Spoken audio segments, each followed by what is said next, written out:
Now let's look at this one. It says the recipe requires 0.75 cups of sugar and 1.5 cups of flour. And we want to find the ratio of the amount of sugar to the amount of flour. So sugar to flour. So we want sugar in the numerator, and it's measured in cups, and flour in the denominator, again measured in cups. So the units of measurement cancel clearly. Now we need to change what we have is 0.75 over 1.5, and we want to change this to a ratio that can be written in the form of a whole number over a whole number. So right now we have 0.75 over 1.5, and we want to write it as a whole number over a whole number. How do we make this a whole number? We would have to shift. So 0.75, we would have to shift the decimal point 2 places to the right, which means we have to multiply with 100. 1.5 has only one decimal place to shift to make it a whole number, so we need to multiply that with a 10. However, we'll go with the bigger number because we want to get rid of all the decimal places in the numerator and the denominator. So go with the higher power of 10. That would get rid of 2 decimal places in the numerator, and in addition get rid of the decimal place, the 1 decimal place in the denominator. But remember that we have to multiply the numerator and denominator with the same number, so that way we are not changing the ratio, because 100 over 100 is really equal to a 1. So this is equal to 0.75 over 1.5 times 100. So 1, 2. So we're shifting the decimal point 2 places to the right to make it a 75. We shift the decimal point 2 places to the right. Remember, it's numerator and denominator are multiplied by 100. So that would make it 150. Notice that both the numbers can be counted in quarters. 25 3/4 make 75 cents, and 6/4 make $1.50.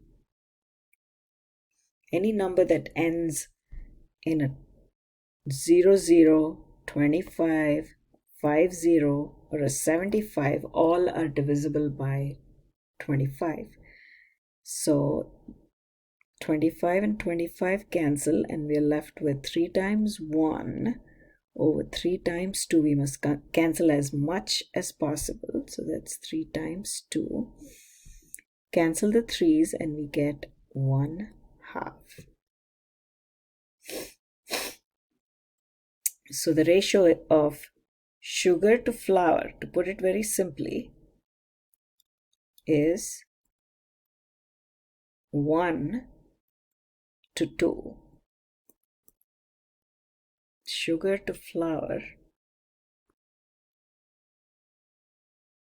is 1 to 2.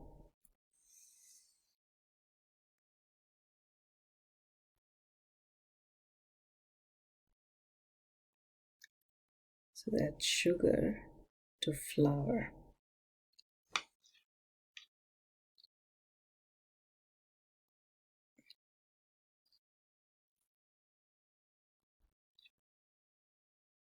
This ratio of the spending of the group 35 to 44 years old to the spending of the group 45 to 54. So 35 to 44 is 136. 2, so make sure you're going in order. 45 to 54, that is 172.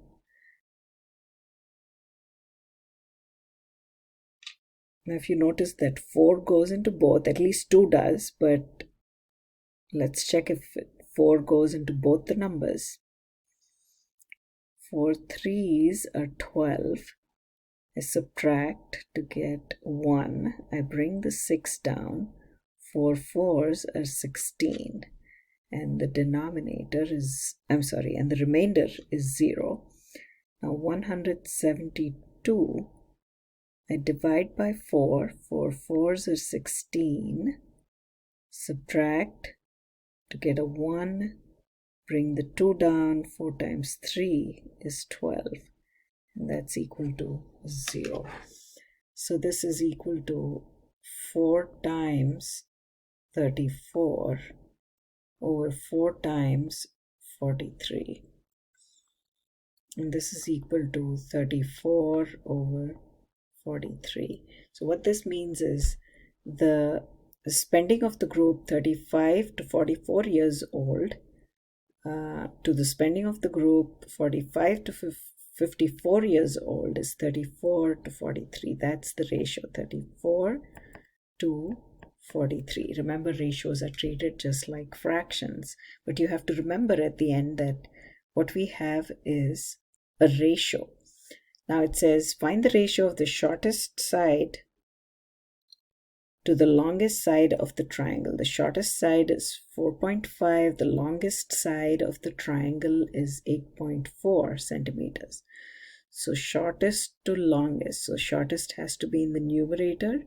It's in centimeters divided by 8.1 centimeters.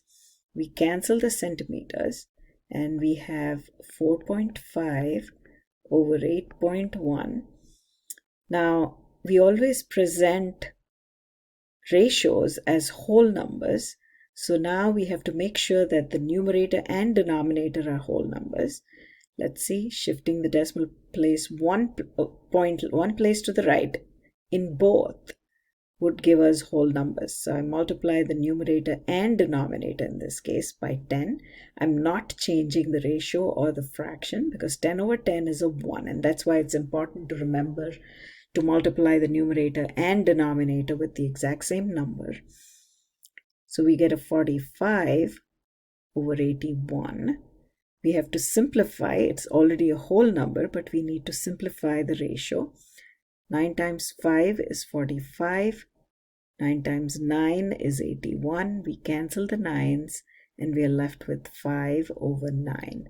So the ratio of the shortest side to the longest side is 5 to 9. So remember at the end that it is a ratio, and that's how we read it. So let's just quickly recap what we did. Remember that a ratio is best presented as a whole number over a whole number. So 2 over 3, for example. And it has to be reduced to the lowest terms. So remember that, just like a fraction, a whole number over a whole number reduced to the lowest terms. Now, what if we are presented with a ratio that is a mixed number over a mixed number? What we do is treat it like a division problem in fractions or mixed numbers. We go 1 1/2 divided by 1 2/3. We change this to an improper fraction. For division and multiplication, we change the mixed numbers to improper fractions. We change this again to improper fractions, and only then can we flip the fraction and cancel common factors and present the final answer. Now, what if we are presented with 1.15 over 1.5? Remember that a ratio is written as a whole number over a whole number for us to understand the meaning of it easily. So how do we make this a whole number? You have to think about it first. I need to multiply the numerator with 100 to make it a whole number, but the denominator I need to multiply only with a 10, but I cannot do this. I have to be consistent. Whatever I do in the numerator, I have to do in the denominator.